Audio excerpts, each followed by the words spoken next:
Hello दोस्तों, स्वागत है आपका एडमिशन की लास्ट वीडियो में, जहां पर अपन लोग एक फाइनल वाला कैपिटल एडजस्टमेंट को कवर अप करेंगे। ये पिछले कैपिटल एडजस्टमेंट से रिलेटेड ही है, यानी इसमें भी आपको नए पार्टनर का कैपिटल नहीं दिया होगा। अब नहीं दिया है तो हमने स्टेप सीखे थे। स्टेप 1 क्या बोलता है? सबसे पहले रिमेनिंग शेयर निकालो। रिमेनिंग शेयर निकालने के बाद क्या करो? एडजस्टेड कैपिटल निकालो। एडजस्टेड कैपिटल के बाद स्टेप 3 क्या बोलता है? जो हमारा स्टेप 2 है, यानी total of adjusted capital into reciprocal of what? Step 1। इससे हमारे पास एक कैपिटल आएगा, हम उससे नए पार्टनर का शेयर निकालेंगे। बट होल्ड करें, यहीं पर कहानी में थोड़ा सा ट्विस्ट है। तो देखते हैं ये वाला क्वेश्चन क्या कहता है कि भैया अमित भैया हैं हमारे, अमित भैया और विद्या दीदी हैं। मैंने बोला ठीक है। उसके बाद इनका हिसाब किताब दिया हुआ है, लाइबिलिटीज दी हुई है और यहाँ पर बहुत सारा एसेट दिया हुआ है। ऑन द अबाउट डेट एक नया पार्टनर है जिसका नाम है चिंतन। चिंतन कैसा नाम होता है? Was admitted as a partner for 1/4 share in the profit for the firm. 2900 return of as bad debt, कोई दिक्कत नहीं। स्टॉक दिया है, कोई बात नहीं। गुडविल दिया है, कोई बात नहीं। चिंतन बोलता है कि अपना हिस्सा लाया है, नकदी में लेके आया है। अब दोस्तों जो मेन काम है, यानी कि आज के धूले राजा हमारे, वो कौन है? ये 5वां नंबर पॉइंट। क्या कहता है 5वां नंबर पॉइंट? ध्यान दीजिएगा। चिंतन brought proportionate capital and the capital of other partner are to be adjusted on the basis of चिंतन कैपिटल। यानी कि चिंतन एक तो मतलब मैं कुछ और बोलना था, चिंतन कैपिटल नहीं लाया। ऊपर से बोलता है कि जो ओल्ड पार्टनर है उसका कैपिटल भी क्या करना है हमको? Proportionately new profit sharing ratio के बेस पर हमें सेट करना है। अब बोलता है for this necessary cash was to be brought in और पेड ऑफ। यानी कि अब यहां पे जो रीबैलेंसिंग वाली प्रोसेस है, ये रीबैलेंसिंग हमें किससे करना है? क्वेश्चन हमको बोल रहा है कैसे करना है, या तो कैश लेके आना है या तो कैश पे करना है। जैसे मैंने आपको बताया था, रीबैलेंसिंग दो प्रकार से होती है। कैसे होती है? नंबर 1 कैश, नंबर 2 हमारे पास क्या? Current account. क्वेश्चन अगर कुछ नहीं बोलता तो कैश, बाकी जो क्वेश्चन बोलता है वो हमारे लिए भगवान। अब आगे ध्यान से समझना इस चीज को। जब पार्टनर का कैपिटल नहीं दिया, सारी चीजें एज इट इज चलने वाली हैं। ठीक है सर। तो थोड़ा सा जो चेंज है वो कैसे चेंज होगा, बहुत ध्यान समझना। जब अपन लोग कैपिटल एडजस्टमेंट को अंडरस्टैंड कर रहे थे, जब अपन लोगों ने कैपिटल एडजस्टमेंट को बनाया था, इसमें क्या चीज आई थी? कैपिटल नहीं दिया है, मैं समझ गया, ये कैपिटल एडजस्टमेंट की कैटेगरी है। ऐसा क्या पढ़ें, ऐसा क्या वर्डिंग आए जिससे मुझे पता चल जाए कि भैया ये इस जात का क्वेश्चन है? तो कैसे पता चलेगा? पहली बात तो नए पार्टनर का जो कैपिटल वाला पार्ट है वो नहीं दिया है। ये सबसे बड़ा हिंट होता है। ये सबसे बड़ा हिंट है कि ये कौन सी कैटेगरी का है? ये कैपिटल एडजस्टमेंट कैटेगरी का है। ये मैं समझ गया। लेकिन सर ये कैपिटल एडजस्टमेंट कैटेगरी में भी उच्च कोटि का क्वेश्चन है। कैसे? एक तो कैपिटल नहीं दिया, समझ गए, कैपिटल एडजस्टमेंट है, मगर पुराने पार्टनर के कैपिटल को भी मुझे क्या करना है? रीएडजस्ट करना है। अब भैया यहां से जो कॉम्प्लेक्सिटी है थोड़ी सी बढ़ेगी, कैलकुलेशन पार्ट में दिक्कत आएगी और कहीं दिक्कत नहीं आएगी। बाकी सारी चीजें हमारी क्या चलने वाली हैं? सेम चलने वाली है। तो ये क्वेश्चन को थोड़ा सा अपन लोग मिनिमाइज करते हैं। ओके, ये आ गया। यहां पर आगे बढ़ते हैं। तो सबसे पहले हमारे पास पार्टनर का ओल्ड रेशियो दिया हुआ है और एक न्यू रेशियो। तो सर हमें न्यू रेशियो पहले कैलकुलेट करना पड़ेगा। ठीक है बॉस, कर लेते हैं कैलकुलेट। तो हम वर्किंग नोट में आ गए। वर्किंग नोट में सबसे पहली चीज हमने क्या कैलकुलेट करनी है? एनपीएसआर कैलकुलेट करना है। अब NPSR 1 - 1/4 which is equal to 3/4, क्योंकि डायरेक्ट मेथड है। तो हमारे पास पार्टनर कौन कौन है? ए, बी, सी। अब इसका कितना था? 1/2, इसका कितना था? 1/2, इसका कितना था? 1/4 इंटू 3/4 इंटू 3/4, ये कितना हो जाएगा? 3/8। ये कितना हो जाएगा? 3/8। इसमें कितना इंटू कर दूं सर? 2 कर दो, तो ये कितना हो गया? 2/8। तो मेरा एनपीएसआर कितना बना? 3:3:2। ये मेरा आ गया न्यू प्रॉफिट शेयरिंग रेशियो। अब मुझे क्या निकालना है? सैक्रिफाइसिंग रेशियो, यानी कि सेकंड वर्किंग नोट। एसआर का फॉर्मूला ओआर माइनस एनआर। अब मैं आपको एक ट्रिक बताता हूं। अगर डायरेक्ट मेथड है, अगर ये डायरेक्ट मेथड है तो समझना, ये जो हम जब इस वे से कैलकुलेट करते हैं ना, इसे हम कहते हैं डायरेक्ट मेथड। अब ये जो डायरेक्ट मेथड है तो हम क्या करेंगे? SR is equal to OR, यानी जो मेरा ओल्ड रेशियो है वही मेरा क्या बन जाएगा? सैक्रिफाइसिंग रेशियो ना बन जाएगा। ठीक है बॉस, आगे बढ़ते हैं। तो ये क्या होगा हमारे लिए? 1:1। ये हमारा सैक्रिफाइसिंग रेशियो हो गया ए का और बी का। ठीक है सर, ये भी हमने समझ गए। अब क्या आता है? अब ये बोलता है कि ये तो रिवेल का डेटा है। अब बोलता है गुडविल ऑफ द फर्म दिया 40,000 की, जो चिंतन है वो गुडविल को नकदी लेके आ रहा है। सर यहाँ पे कैश दिया है, लेकिन हमारे पास यहाँ पर क्या दिया है, बैंक, तो हम किसको लेंगे, बैंक को लेंगे। ओके, तो सर तीसरी चीज, कैलकुलेशन ऑफ चिंतन गुडविल शेयर। अब उसे गुडविल का शेयर निकाल लेते हैं, कितनी थी न फर्म की गुडविल 40,000, 40,000, और जो चिंतन भैया है उसका कितना है 1/4, यानी ये कितना हो गया मेरे लिए 10,000। क्या वो 10,000 लेके आ रहा है, हाँ सर वो लेके आ रहा है बिल्कुल। Fourth, goodwill adjustment. सर ये तो सारी चीजें सेम चल रही हैं, बिल्कुल सेम चलेंगी, बस आखिरी में एक जगह बस दिक्कत आएगी। तो पहली एंट्री बैंक। सर आप बैंक क्यों ले रहे हो, क्योंकि क्वेश्चन में जब आप एसेट्स में जाओगे क्या दिया है, बैंक दिया है। चलिए, तो bank account debited to POG, कितना रुपए 10,000, और यहां पर भी कितना 10,000। अब तुरंत से इसको मैं क्या करूंगा, राइट ऑफ कर दूंगा। अरे मिटना नहीं है, इसको मैं क्या करूंगा, राइट ऑफ करूंगा। सेकंड नंबर कैसे होगा राइट ऑफ, POG टू कौन कौन है, A टू V।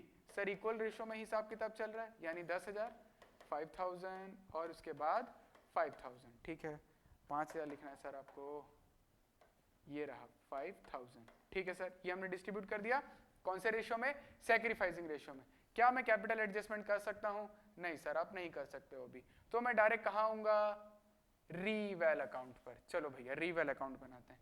क्या क्या डेटा दिया है, पहला 2900 will be written of as bad डेब्ट, मुझे बैड डेब्ट से राइट ऑफ करना है। सर यहाँ पर प्रोविजन दिया हुआ है आपके पास, कितने रुपए का, 2,000 का, और आपको नुकसान कितने का, 29 का। देखो भैया मेरे पास PDD ऑलरेडी कितने का है, 29, यानी मैं कितने रुपए का लॉस रिकवर कर सकता हूं, 2900 का। अब मुझे एक्चुअल नहीं, सॉरी PDD 2,000 रुपए का है। ओके, मेरा जो PDD है वो कितना है, 2,000 का है। ठीक है सर समझ गए, लेकिन आपको एक्चुअल में लॉस कितना हो रखा है सर, 2900 का। तो आप ना दुनिया को कितना बताओगे कि आपको कितना लॉस हुआ है, 900 रुपए का। तो यानी कि अब आप लॉस दिखाओगे यहाँ पे किस नाम से, to bad debt, to bad debt. कितना रुपए लिखेंगे अपन लोग यहाँ पे, 900 एंड ओनली। नेक्स्ट ये हो गया, stock was taken over by Vidya at ₹35,000। Stock है कितने का वैसे, 30,000 का। अब स्टॉक हमारे लिए 30,000 रुपए का है। 30,000 की चीज जो विद्या दीदी है वो कितने रुपए में लेके जा रही है सर, 35,000 में। इसका मतलब पहले तुम स्टॉक की वैल्यू बढ़ाओगे, उसके बाद विद्या दीदी को दोगे। ठीक है सर, तो स्टॉक की वैल्यू बढ़ गई तो मतलब मेरे लिए प्रॉफिट हो गया, तो मैंने यहां पे लिखा बाय कौन स्टॉक। कितने रुपए से वैल्यू बढ़ गई मेरी, ओनली एंड ओनली 5,000, सिर्फ आपके लिए। चलिए ये भी हो गया। उसके बाद क्या बोलते हैं, गुडविल ऑफ द फर्म, ये भी नक्की हो गया। और कुछ नहीं सर, और तो कुछ भी नहीं है हमारे पास, तो तुरंत आते हैं इसको अपन लोग बैलेंस कर लेते हैं। ये बैलेंस बचा टू पार्टनर कैपिटल, ये मेरे पास आ जाएगा कितना, 4100। अब ये किसमें किसमें बटेगा, ए में और न बी में। तो सर इसका हिसाब कितना हो जाएगा, 2050 2050। ये लो भैया सर, वाई क्योंकि हमारा ओल्ड रेशियो क्या है 1:1, और रिवेल का जो भी प्रॉफिट एंड लॉस आता है वो किस में डिस्ट्रीब्यूट होता है, old ratio old partner. Okay sir we got it. Next partners capital में जंप मारते हैं डायरेक्ट, बाय BD। कितना कितना था इनका कैपिटल, सर अमित भैया का है 1,10,000, विद्या दीदी का है 1,60,000। ठीक है, 1,10,000 और विद्या दीदी का कितना था हमारे लिए 60,000। ठीक है सर, 60,000 हमने यहाँ पे लिख दिया डैश। अगर किसी को दिक्कत है भैया ये लो, ना क्वेश्चन का स्क्रीनशॉट ना ले सकते हो तो ना ले लो। चलो नेक्स्ट, ये हो गया। अब उसके बाद क्या आता है, क्या किसी प्रकार का एक्यूमुलेटेड प्रॉफिट दिख रहा है, क्रेडिटर नहीं होता। एम्प्लॉय प्रोविडेंट फंड, अब देखो भैया बहुत सारे ना मंद बुद्धि लोग होते हैं, वो सिर्फ आखिरी वाली जो चीज होती है ना उसी को पकड़ते हैं। ठीक है, जैसे अगर आपने किस हर एक फंड को नहीं बांटा जाता, EPF एम्प्लॉय प्रोविडेंट फंड, ये बेसिकली सरकार बोलती है बनाने के लिए, हमें सरकार के पॉइंट ऑफ व्यू से बनाना पड़ता है। ये मेरा पर्सनल गुल्लक नहीं है, ये मेरी सेविंग नहीं है, मैं अपने एम्प्लॉय की सैलरी में से कुछ पैसे डिडक्ट करता हूं, काट के वो पैसा सरकार को जमा कराना होता है मुझे। तो ये मेरे लिए फ्री रिजर्व नहीं है, ये मेरे लिए क्या हो गया, एक प्रकार का गवर्नमेंट ने बोला बेटे बना के रख, मैं तुझसे आऊंगी एक दिन लेके चले जाऊंगी। मैंने बोला ठीक है जी। तो इसको कभी भी बांट मत देना, ईपीएफ कभी भी डिस्ट्रीब्यूट नहीं होता। एम्प्लॉय प्रोविडेंट फंड बोल लो या एम्प्लॉय प्रोविडेंट बोल लो या सिर्फ प्रोविडेंट फंड बोल लो, ये तीन चीज कभी भी आए आपके पास वो डिस्ट्रीब्यूट नहीं होती। EPF employee provident fund no, PF provident fund no, ये डिस्ट्रीब्यूट नहीं होगा। जो 5 प्रकार के मैंने आपको बताए हैं एक्यूमुलेटेड प्रॉफिट, सिर्फ वही डिस्ट्रीब्यूट होते हैं, इसके अलावा और कुछ भी डिस्ट्रीब्यूट नहीं होता। तो सर ये गया वर्कमैन कंपनसेशन, सर ये 30,000 का है, हाँ ये बांट दो बाय WCR। 30,000 है तो सर हर एक के हिस्से में कितना आएगा 15। अगेन पूरा क्वेश्चन किस पे चलना है, OPOR पे। चलो सर WCR भी यहां से नक्की कर दिए। यहां पे कुछ है क्या, हाँ सर गुडविल दिख रही है 20,000 की, तो वो कहां आ जाएगा अपने लिए, जो अपनी ना गुडविल है वो कहां आएगी, एडहार। क्या लिखेंगे अपन लोग यहाँ पे, क्या लिखना है अपने को यहाँ पे, टू गुडविल, ये लो टू ना गुडविल लिखना है अपने को।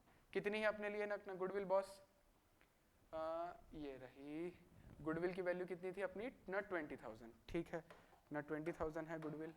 तो इसके हिस्से में आई 10,000 और इनके हिस्से में भी आई 10,000, ठीक है सर समझ गए। और क्या मामला है अपने पास, सर एक है हमारे पास प्रॉफिट एंड लॉस भी है 10,000 का, तो मैंने यहाँ पे लिख दिया 2PL। 10,000 है तो मतलब हर एक के हिस्से में कितना आया 5,000 और 5,000, ठीक है सर ये भी आपने खत्म कर दिया। सर ये एक पार्टनर कौन, विद्या दीदी 35,000 का स्टॉक लेके गई थी, तो उसको भी ना लिख देते हैं टू स्टॉक लिख देते हैं। विद्या दीदी के पास कितने का 35,000 का, ठीक है। अब क्या बचा, रीवेल को ट्रांसफर कर देते हैं, तो कैसे होगा बाय रीवेल, कितना रुपए 2050, ये लो भैया ये भी ट्रांसफर हो गया।